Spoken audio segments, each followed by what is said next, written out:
Well, we spoke last night about Kashmir, and the Prime Minister really feels he has it under control. I know they speak with Pakistan, and I'm sure that they will be able to do something that will be very good. We spoke about it last night at Guru. Mr. Modi, do you want to add?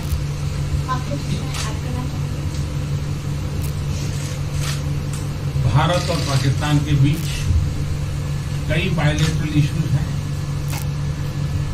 और पाकिस्तान के प्रधानमंत्री के चुनाव के बाद जब मैंने उनको टेलीफोन किया था तब मैंने उनसे कहा है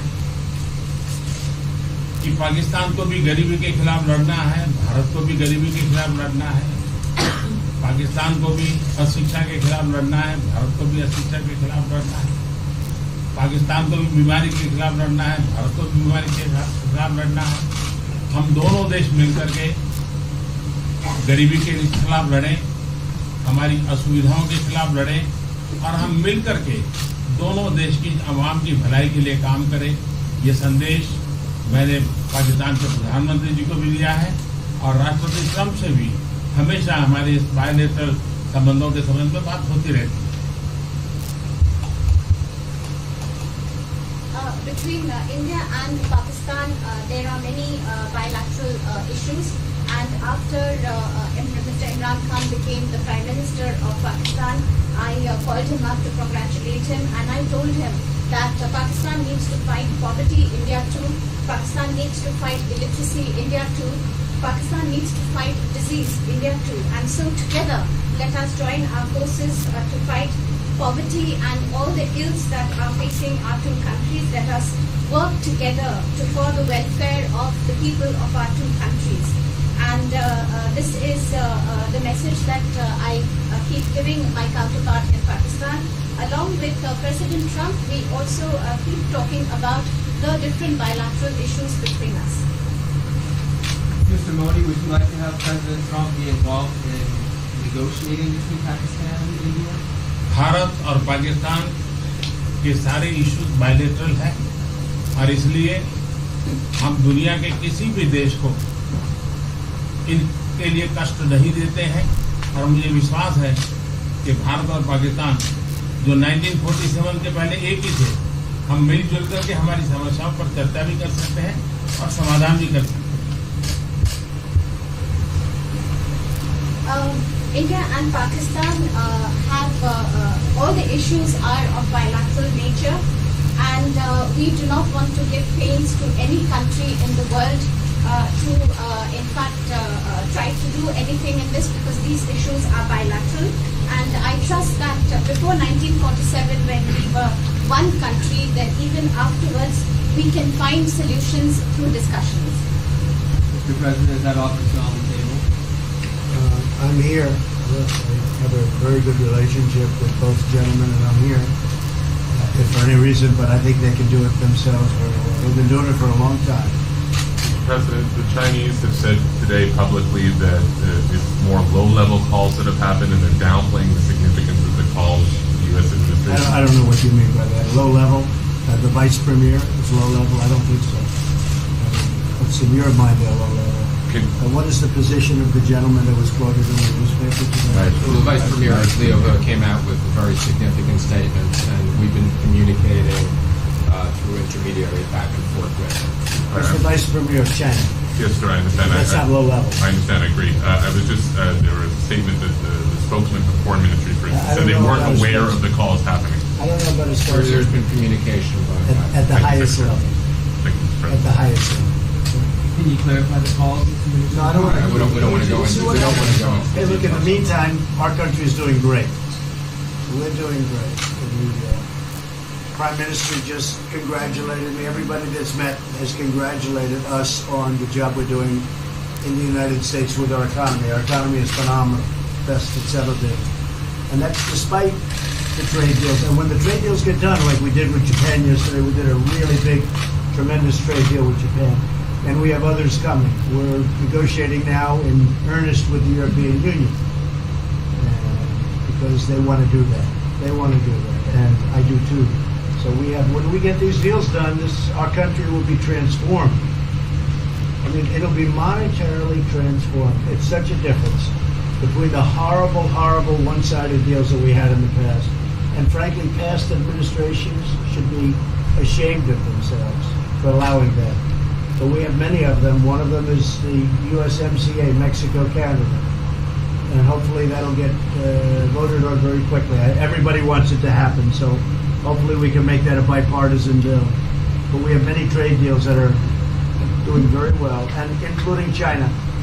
And I think it was necessary to go through this, you would say a rough patch, but I'd say maybe much more than a rough patch. But that's okay, because we've been paid billions and billions of dollars.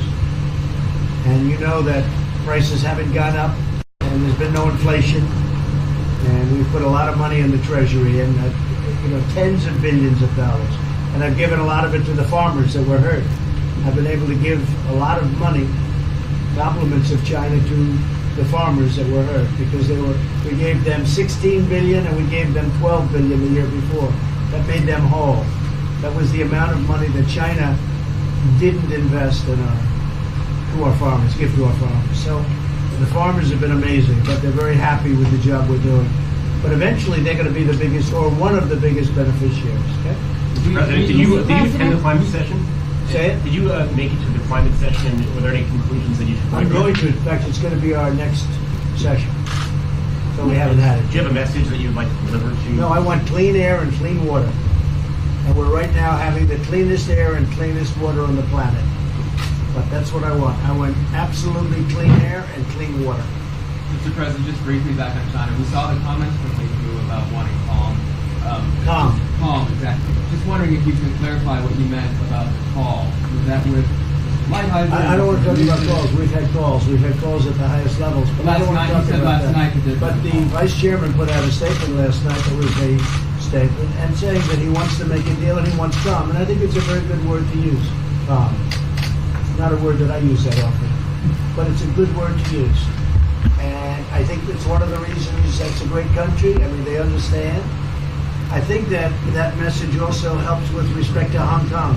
I really do. I think it makes it easier for Hong Kong to do something. And I think that President Xi will do something with Hong Kong. I really think that message is a good message with respect to what the ultimate outcome is in Hong Kong. Very, very positive message. And we appreciated it. We appreciated it. What else? Anything else? Mr. President, what are your latest thoughts on your threat on pulling out of the WTO? And if you do, can I also ask Mr. President Modi what your response to that in terms of how it will affect India's trade strategy? Well, we haven't been happy with the WTO, but now we're winning cases. We won the big Airbus cases, you know. It's a tremendous case. I mean, it's billions of dollars. That was a very recent victory, and we're winning cases now. And we're being treated more fairly now in the WTO, which we appreciate.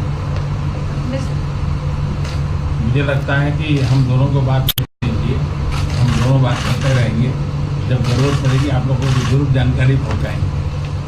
He actually speaks very good English. We just don't want to talk about it.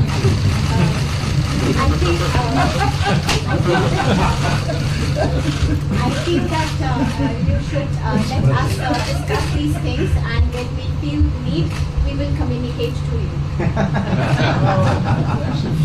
Mr. President, Russia has just recently said they have no intention of asking to be readmitted to the G7.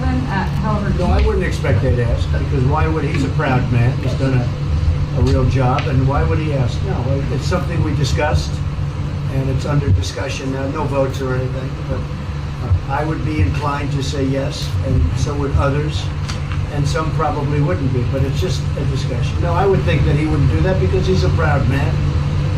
He wouldn't ask, but if something would happen, he would be asked, and I'm sure he would say yes to that. do you have any indication from them that they would accept? No, I think it was a very good discussion. It was the initial discussion, but it was a very good discussion. But I think it would be appropriate. I think it would be good for Russia. I think it would be good for everybody. I think it would be a positive. But it's just a discussion that we had. It was a very interesting discussion and very, I think, pretty even. I think ultimately people like the idea. Mr. President, what would be your message to the American people in terms of what is your biggest achievement at this G7? Well, we've had a lot of achievements. We have an achievement with Prime Minister Modi because we're doing great trade. We're doing a lot of trade with India. That's an achievement. I think, obviously, the Japan deal is a tremendous achievement because it's one of the biggest trade deals and it affects directly our farmers. Even the fact that he's taking all of the excess corn that China didn't take, hundreds of millions of dollars worth of corn, and he's buying that. Japan is buying all of that corn at a fair price, and that was great. So that was very important. I also think that unity is very important. We had a very good, despite you read the newspaper stories, the stories bear no resemblance to what's taking place. You saw me with Chancellor Merkel. You saw me with all of them. The relationship is great. We have 7 nations. In addition to that, we have other nations like India and others that came in. Australia came in, Scott. We have a lot of people came in, and I'll tell you that it's been total unity. What would be the There's been area of most unity, There's been no sir? dissension. There's been no fights or arguments. There's been no anything. I mean, there's been great unity here, and honestly, the papers haven't reported how good it's been. So what would be your most common ground? Is it climate change? Is it gender equality? I think we have a lot of things, but I think really the unity, the fact that we're all getting along so well, I think is one of the big takes from this. We really have good relationships, and we're doing a lot about a lot. Okay? Just so we get our reporting right, I'm going to give it one more crack on China. When you were referring earlier to the food statement, which we all saw, did you mean to say that there was also a call last night, or was there not actually a call last night? There were discussions that went back and forth, and let's just leave it at that. Last night, and before last night. Yes. With China? Last with China, and before last night. Numerous. Look, they want to get something done. I've been saying that for a long reason. And why wouldn't they? They want to get something done. They've lost millions of jobs. Their supply chains are being hurt. And once those supply chains go, you can develop new supply chains. You can't get them back into China. So China is run by really a great leader. I think he's a great leader. He wants to do something. They lost over 3 million jobs in a very short period of time. A lot of companies have left China and they're leaving China. They want to get it done. I knew that. I could have told you that without talking, but we are talking. And would you still like to see U.S. companies leave China? Depends on whether or not we make a deal. If we don't make a deal, I'd like to see them leave China. Absolutely. If we make a deal, I'd like to see them stay there and do a great job. Mr. President, on the Afghanistan peace talks, do you have an updated timeline? Are there any snags? No timeline, whatever it is. We're no rush. I mean, we're there. We're really a peacekeeping force more than anything else, frankly. And said we could win that war in a very short period of time, but I'm not looking to kill 10 million people. Okay? And we are working along with the Taliban, with the government, and other people too. And we'll see what happens. No timeline. Thank you very much. We're going to be doing a news conference in a little while. Just one more thing. If you need one, you need one? I don't think you need one. I mean, I can't imagine any other question. I just want to thank the Prime Minister. He's a great leader right here. Would you allow him to have nuclear Great weapons? election result. Would you allow him to have nuclear weapons, sir? Thank you, Press. Thank you, Press. Would you allow India to have Thank you, nuclear Press. weapons? Thank you. Thank you, Press.